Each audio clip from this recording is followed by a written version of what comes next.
క్రీస్తునందు ప్రియమైన సోదరి సోదరులారా, మన ప్రభువును రక్షకుడునైన యేసుక్రీస్తు యొక్క పరిశుద్ధమైన నామమున నేను మీకు శుభములు మరియు వందనములను తెలియజేయచ్చు ఉన్నాను. దేవుని వాక్యములో నుండి మనము యోనా గ్రంథమును ధ్యానం చేస్తూ ఉన్నాం. 4వ అధ్యాయము 3వ వచనాన్ని నేను చదువుతాను. నేనిక బ్రతుకుట కంటే చచ్చుట మేలు, యెహోవా నన్నిక బ్రతుకనీయక చంపుమని యెహోవాకు మనవి చేసెను. దేవుని గ్రంథమంతట్లో మనం ఇటువంటి ప్రవక్తను చూడలేం. శత్రువుల పట్ల, అన్ని జనుల పట్ల ఎంత విపరీతమైన ద్వేషభావాన్ని కలిగిన ప్రవక్త. దేవుని మాటకు విధేయత చూపక, ఆ మాట నిమిత్తమై అంటే తన అవిధేయత నిమిత్తమై చావడానికి సాహసిద్ధపడినటువంటి ఎంత తెంపరి ప్రవక్తను మనం ఎక్కడ చూడలేం. పైగా దేవునితోనే ఢీకొట్టినట్లుగా ముఖాముఖిగా మాట్లాడటం విచారకరమైన సంగతే కదూ. నేనిక బ్రతుకుట కంటే చచ్చుట మేలు అని అన్నాడు. మొదటిది, చింతాక్రాంతుడై, బహుచింతాక్రాంతుడు. దేవుని దాసుడు బహుచింతాక్రాంతుడైతే ఆయన బహుశాంతమూర్తి. ఈ మాటలే యోనా పలికాడు. దేవుని గురించి మాట్లాడుతూ, నీవు కటాక్షమును జాలియు బహుశాంతమును అత్యంత కృపయు గలవాడవై ఉండి అని అన్నాడు. దేవుడు బహుశాంతమూర్తి అయితే మనం అందులో కొంచెమైనా ఉండాలి కదా. ఆయన అత్యంత ప్రేమ కలిగిన వాడైతే అందులో కొంచెమన్నా ఉండాలి కదా, ఆయన దాసులుగా, పిల్లలుగా. కానీ విచారకరమైన సంగతి ఏమిటి అని అనగా, యోనా అన్యజనులు మారు మనసు పొందినందుకు, శత్రువులు మారు మనసు పొందినందుకు సంతోషించి ఆనందించడానికి బదులుగా దుఃఖించాడు. చింతాక్రాంతుడయ్యాడు, కోపగించుకున్నాడు. దేవుని మీదనే కోపగించుకున్నాడు, దేవునికి వ్యతిరేకంగా మాట్లాడాడు. ఈ మాటలన్నీ చదువుతూ ఉన్నప్పుడు ఇలాగోన అనిపిస్తూ ఉంది. సింహం ముందు జింక గంతులేస్తుందంటే కేవలం సింహం యొక్క దయాదాక్షిణ్యమే, కేవలం సింహం యొక్క మౌనం, సింహం యొక్క శాంతం, సింహం యొక్క జాలి. అంతేగాని జింక పిల్ల యొక్క గొప్పతనం కాదు. తన పంజా విసిరి ఒక్క దెబ్బ వేస్తే దాని జీవితం సమాప్తమైపోతుంది. ఒక వ్యక్తి ఇలాగునన్నాడు, దేవుని సన్నిధిలో ఉండి ఇలాగునన్నాడు. ఆయన నేను మీ దృష్టికి తీసుకొని వస్తాను. ఆదికాండము 18వ అధ్యాయమునందు అబ్రహాము తనను గూర్చి తాను ఇలాగున మాట్లాడుకుంటూ ఉన్నాడు. ఆదికాండం 18వ అధ్యాయం. నా ప్రభువు కోపపడని ఎడల, 27వ వచనం, ఇదిగో ధూళియు బూడిదయునైన నేను ప్రభువుతో మాట్లాడ తెగించుచున్నాను. ఆయన ఒకవేళ కోప్పడకపోతే, నా ప్రభువు కోప్పడకపోతే నేను ఇంకొక మాట మాట్లాడతాను. అక్కడ దేవుని దాసుడైన అబ్రహాము, దేవుడు కోపగించకపోతే ఇంకొక మాట మాట్లాడతాను, నా ప్రభువా నువ్వు కోపగించకపోతే ఇంకొక మాట మాట్లాడతాను, నేను దుమ్ము ధూళి బూడిదెను అని తనను గురించి తాను ఒప్పుకొనుచున్నాడు. మనుషులమైన మన జీవితం ఎంతండి. అందుకే ఆ తగ్గింపును, ఆ గొప్ప సాత్వికాన్ని చూసినటువంటి తండ్రి అబ్రహామును ఎంతగా ఆశీర్వదించాడు. యోనా సంగతి ఏమైందో ఎవరికి తెలియదు. అన్యజనులు మారు మనసు పొందినందుకు చింతాక్రాంతుడై కోపగించుకున్నవాడు నేను బ్రతుకుట కంటే చచ్చుట మేలు అని మాట్లాడుతూ ఉన్నాడు. ఎందుకంత ఇబ్బంది వచ్చింది? చావలసిన అవసరం ఏముంది? నీ ఆశ తీరకపోతే చావే నీకు శరణ్యమా? నువ్వు అనుకున్నది సాధించలేకపోతే చావడమే ప్రాముఖ్యమా? చావుతో ఏమైనా సాధించగలమా? అనేక పర్యాయాలు మన జీవితాల్లో కూడా ఆవేశం, ఆగ్రహం, కోపం సంగతిని ఆలోచింపనీయక, సాధించనీయక మనలను భూమి మీద లేకుండా చేస్తూ ఉన్నాయి. అనేక మంది ఆత్మహత్యకు కారణం ఏమిటి అని అనగా, వారు తమ జీవితాల్లో తాము అనుకున్నది సాధించాలి అని పట్టుబట్టడమే కారణం. ఇది విచారకరమైన సంగతే కదూ ప్రియులారా. నేను బ్రతుకొట కంటే చచ్చుట మేలు, యెహోవా నన్నిక బ్రతకనీయక చంపుమని యెహోవాకు మనవి చేసెను. ఒక మాటలో ఇలాగునే చెప్పాలి అనంటే, అన్యజనులు మారు మనసు పొందడం, వారిని నువ్వు క్షమించటం, వారిని నేను చూడటం, ఇది నేను సహించలేని విషయం. నేను బ్రతుకుట కంటే చచ్చడం మేలని నేను చావడానికి సిద్ధపడ్డాను. నన్ను చంపకుండా చేప కడుపులో ఉంచి ఇక్కడికి తీసుకొని వచ్చావు.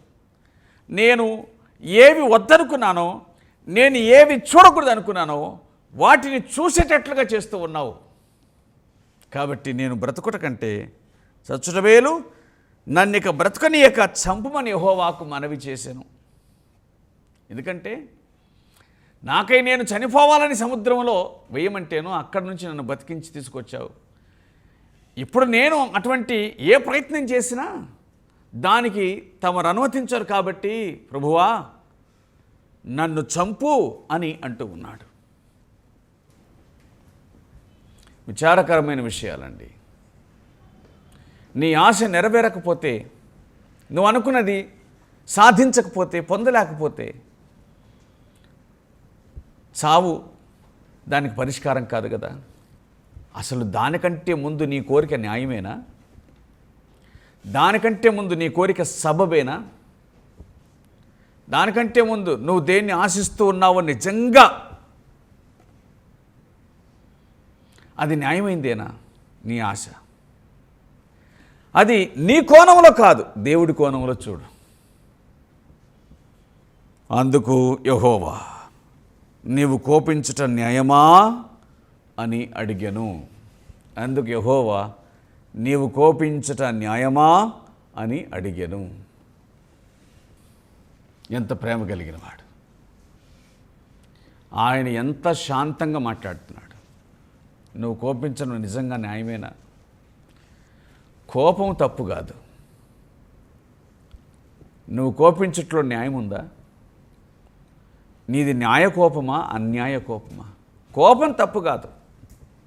నీది న్యాయమైన కోపమా, అన్యాయమైన కోపమా? కొందరు అన్యాయంగా కోపగించుకున్న సంఘటనలు దేవుని వాక్యమందు మనం చూడగలుగుతాం. వారిలో ప్రముఖుడు నయమాను కోపగించుకున్నాడు. రాజులు 2వ గ్రంథం 11వ వచనం. అందుకు నయమాను కోపం తెచ్చుకొని, నయమాను కోపగించుకొని. కారణం ఏంటి నయమాను కోపానికి? అది నిజంగా న్యాయమైన కోపమేనా? కాదే. తన జబ్బు బాగుపడాలని వెళ్ళాడు ప్రవక్త దగ్గరికి. ఆయన బాగు చేసే మార్గాన్ని చెప్పాడు. వెళ్ళి యోర్దాను నదిలో 7 సార్లు మునగమన్నాడు. బాగుపడకపోతే కోపగించుట న్యాయమే. చెప్పిన దాన్ని విన్న తర్వాత అది జరగకపోతే కోపగించుట న్యాయం. కానీ ఈయన అనగా నయమాను దేనికోసం వచ్చాడో దాని మీద మనసు పెట్టలేదు. తన ప్రోటోకాల్ను గుర్తు చేసుకుంటూ ఉన్నాడు. దాని యువతల వాళ్ళు కూడా అనుసరించాలని అనుకుంటూ ఉన్నాడు. తన ఘనత, మర్యాద వీటికి కొదవ రాకూడదని కోరుతూ ఉన్నాడు. ప్రవక్త అయిన ఎలీషా కనీసం ముఖం కూడా చూడకుండానే వెళ్ళమన్నాడు. ఏమండి, ఏమర్థమవుతుంది మనకు? దేవుని వాక్యం మనకు చెప్పే సంగతి ఏమిటి అనగా, నీ కోపం న్యాయమేనా? నయమాను, నీ కోపం న్యాయమేనా? యోనా, నీవు కోపగించుట న్యాయమా? నయమాను కోపగించుకున్నాడు, రౌద్రం తెచ్చుకున్నాడంట. ఇట్లనెను అని వ్రాయబడి ఉంది. అందుకు నయమాను కోపం తెచ్చుకొని తిరిగిపోయి ఇట్లనెను. అతని మాటలు ఇంకెలాగున్నాయో చూడండి. దైవ గ్రంథం ఇలాగున చెబుతూ ఉంది. 11వ వచనంలో వ్రాయబడినటువంటి మాట, నయమాను కోపం తెచ్చుకొని తిరిగిపోయి ఇట్లనెను. ప్రియులారా, దేవుని వాక్యం చెబుతున్న సత్యం.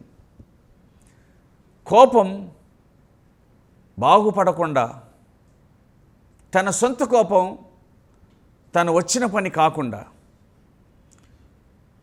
తాను దేనికోసం వచ్చాడో ఆ పనిని నెరవేర్చుకొనకుండా వెళ్ళడానికి కారణం అయ్యింది లేక అవుతుంది. నువ్వు రోగివై ఉండి డాక్టర్ నీకు నచ్చినట్లుగా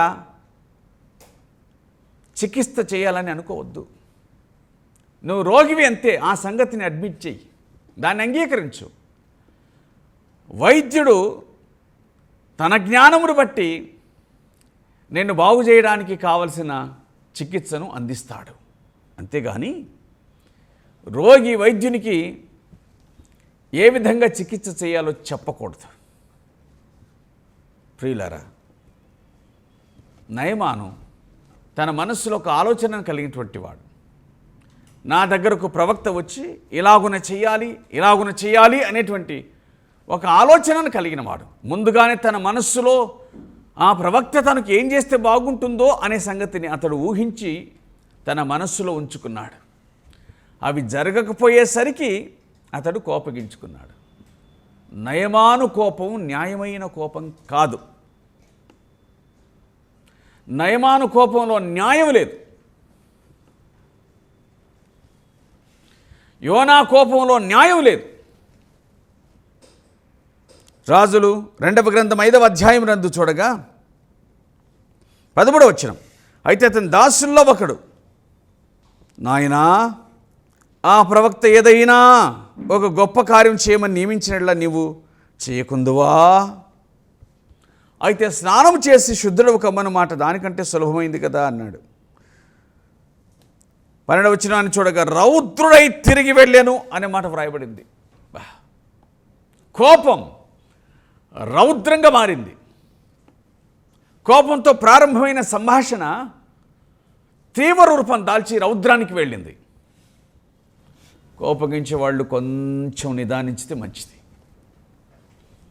తన కోపమే తన శత్రువు అని చెప్పబడినట్లుగా లోక సామ్యం. నీ కోపం నీకు హాని కలిగించవచ్చు.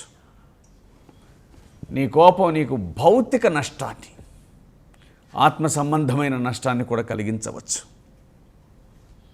కోపం అండి, దాన్ని నిగ్రహించుకున్నటువంటి వాడే ఉత్తముడు. దేవుని గూర్చి వ్రాయబడిన మాట, ఆయన శాంతమూర్తి. శాంతమూర్తి, దీర్ఘశాంతము కలిగిన వాడు. యోనా కూడా ఇదే మాట అన్నాడు. దేవుని గొప్పతనాన్ని గురించి చాలా గొప్పగా చెబుతున్నాడు, కానీ ఆ గొప్పతనానికి తాను అందుకోలేకపోయాడు. ఏం జరిగింది? నయమాను కోపం నయమాను కుష్ఠరోగిగానే ఉంచుతుంది, కానీ దేవుని వాక్యంలో వ్రాయబడిన ఒక సంగతిని జ్ఞాపకం చేసుకుంటే, మృదువైన మాట కోపమును చల్లార్చును. మృదువైన మాట కోపమును చల్లార్చును. అతని కోపం అంతరించింది. సమయం గడిచే కొలది కోపం కూడా కిందికి దిగొచ్చింది. నాయన, అతడు ఏదన్నా ఒక పెద్ద పని చేయమంటే చేస్తాం కదా, బాగుపడడానికి కదా వచ్చింది. యొర్దాను నదిలో మునిగిపోమ్మని ఆయన చెప్పడంలో తప్పే ఉంది. నొప్పించు మాట క్రోధమును రేపితే శాంతమైన మాట కోపాన్ని తగ్గించింది. మృదువైన మాట కోపాన్ని తగ్గించింది. ఆ వ్యక్తి బాగుపడడానికి కారణం అయ్యింది. జ్ఞాపకం ఉంచుకుందాం. నువ్వు కోపించుట న్యాయమేనా? నీ కోపంలో న్యాయం ఉందా? సంబంధం లేని కోపం, సంబంధం లేని వ్యక్తులు, ఎవరి మీద కోపగించుతున్నావో వారికి సంబంధం లేని కోపం, వారికి సంబంధించని కోపం. అది వారికి సంబంధించింది కాదు. ఎక్కడో బయట ఏదో నీకు ఆర్గ్యుమెంట్ జరిగి ఉండొచ్చు, నష్టపోయి ఉండవచ్చు, ఎవరో నిన్ను ఏమైనా అని ఉండవచ్చు. దాన్ని ఇంట్లో ప్రదర్శించడం ఏంటి? నిష్కారణ కోపం, నిష్ప్రయోజన కోపం నష్టాన్ని కలిగిస్తాయి. దేవుని వాక్యంలో వ్రాయబడిన ఒక మాటను నేను మీ కొరకు గుర్తు చేస్తాను. మన ప్రభు అయిన యేసుక్రీస్తు ఆయన చేసిన పని ఏమిటో దేవుని వాక్యం చెబుతున్న మాటను మనం విందాం. యోహాను సువార్త 2వ అధ్యాయం 13వ వచనం నుంచి ఆయన దేవాలయమును శుద్ధి చేసిన సంగతి దైవ గ్రంథం మనకు జ్ఞాపకం చేస్తూ ఉంది. ప్రభు అయిన యేసుక్రీస్తు దేవాలయమును శుద్ధి చేశాడు. ఇవే సంగతులు మనకు అనగా ఆయన దేవాలయమును శుద్ధి చేసినటువంటి విషయము దైవ గ్రంథం మనకు జ్ఞాపకం చేస్తూ ఉంది. మత్తయి సువార్త 21వ అధ్యాయములో ఆ సంగతి మనకు కనబడుతుంది. యేసు దేవాలయంలో ప్రవేశించి క్రయ విక్రయములు చేరువారందరిని వెలగొట్టి రూకలు మార్చువారి బలలను గువలము వారి పీఠములను పడద్రోసి ఇవన్నీ కూడా ఆయన రోషంతో చేసిన పనులు. ఆగ్రహమే కానీ సరైన ఆగ్రహముగా మనం దీంట్లో చూడగలం. ప్రభు కోపగించుట న్యాయమే. ఎందుకంటే దేవుని ఆలయమును వ్యాపార పుటిలుగా చేశారు, దేవుని ఆలయమును దొంగల గుహగా చేశారు. కాబట్టి ఆయన కోపగించుట న్యాయమే అనే సంగతి దేవుని వాక్యం మనకు జ్ఞాపకం చేస్తూ ఉంది. ఇది సరైనటువంటి కోపం, ఇది న్యాయమైనటువంటి కోపం అని దేవుని వాక్యం గుర్తు చేస్తూ ఉంది. యోనా, నీవు కోపగించుట న్యాయమేనా అని ప్రభువు యోనాను అడిగాడు. దానికి జవాబు ఏమిటో చూడండి. అప్పుడు యోనా ఆ పట్టణములో నుండి పోయి దాని తూర్పు తట్టున బస చేసి అచ్చట పందిలి ఒకటి వేసుకొని పట్టణమునకు ఏమి సంభవించునో చూచెదనని ఆ నీడను కూర్చుండి ఉండగా. యోనా జీవితాన్ని మనం చూడగా అతడు 2వ యెరోబాము కాలమునందు సేవ చేసినవాడే, ప్రజలకు దేవుని వాక్యాన్ని అందించినవాడే. ప్రభువు పిలుపు నీనివే పట్టణమునకు వెళ్ళి వారికి దుర్గతి కలుగునని ప్రకటించమని ఆయన చెప్పగా ఆ మాటలు అతనికి ఇబ్బందిని కలిగించాయి. అవే అతని జీవితానికి నష్టాన్ని తీసుకొని వచ్చాయి. అతని చిత్తం నెరవేర్చడానికి ఇష్టపడినప్పటికీ దేవుడు అతని చిత్తం నెరవేర్చుకోవడానికి అనుమతి ఇవ్వలేదు. జాగ్రత్త పడదాం. ప్రభు మన జీవితాన్ని మనకిచ్చి ఆయన మనల్ని ఆశీర్వదించి ఉండగా నిష్కారణమైన కోపం, నిష్ప్రయోజనమైన కోపం, దాన్ని మానివేద్దాం. పేతురు కోపగించుకొని ఆగ్రహించి ప్రధాన యాజకుని దాసుని యొక్క చెవిని తెగ్గొట్టాడు. ప్రభు దాన్ని అతికించాడు. కత్తిపట్టువారు దాని చేతని మరణిస్తారని చెప్పాడు. వినండి, చాలాసార్లు మౌనంగా ఉండవలసిన మనం విశేషించి ప్రభు శిష్యులముగా ఆయన దాసులముగా ఎప్పుడు సహనాన్ని కోల్పోతామో ప్రభువుకు అవమానం తెస్తాం. ఈ సంగతిని మన మనస్సును ఉంచుకుందాం. మనం ప్రభుకు ఇష్టలుగా ప్రియులుగా జీవించడానికి వీలుగా ఆయనకి ఇష్టమై జీవించినట్లుగా తీర్మానం చేసుకుందాం. సహనమును కలిగి జీవిద్దాం.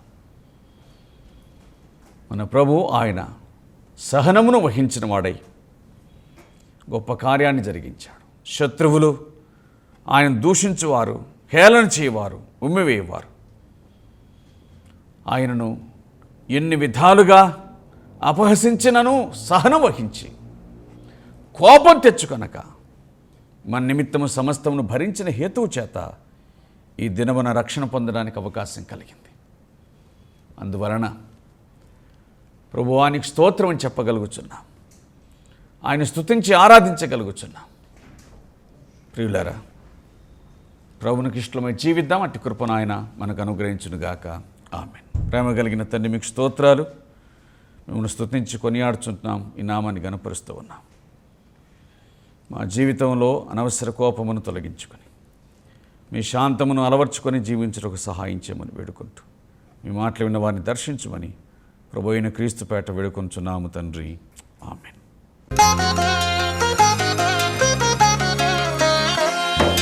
మన్నే కదయ్యా, మన్నే కదయ్యా, మన్నే కదయ్యా, మన్నే కదయ్యా, మనలోని ఆత్మజ్యోతికి తప్ప మహిలోనిదంత మన్నే కదయ్యా, మనలోని ఆత్మజ్యోతికి తప్ప మహిలోనిదంత మన్నే కదయ్యా, మన్నే కదయ్యా, మన్నే కదయ్యా, మన్నే కదయ్యా, మన్నే కదయ్యా.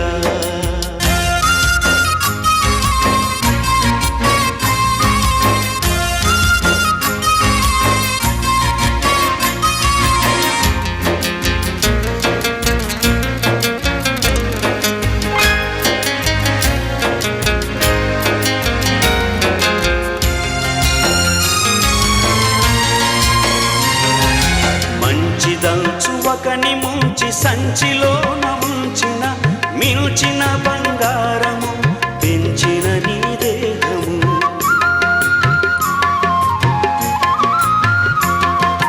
మంచిదంచువకని ముంచి సంచిలోన ఉంచిన మిల్చిన బంగారము పెంచిన నీ దేహము, ఎంచు ఎన్నాళ్ళు ఉండునో మరణించిన మన్నౌను గదయ్యా,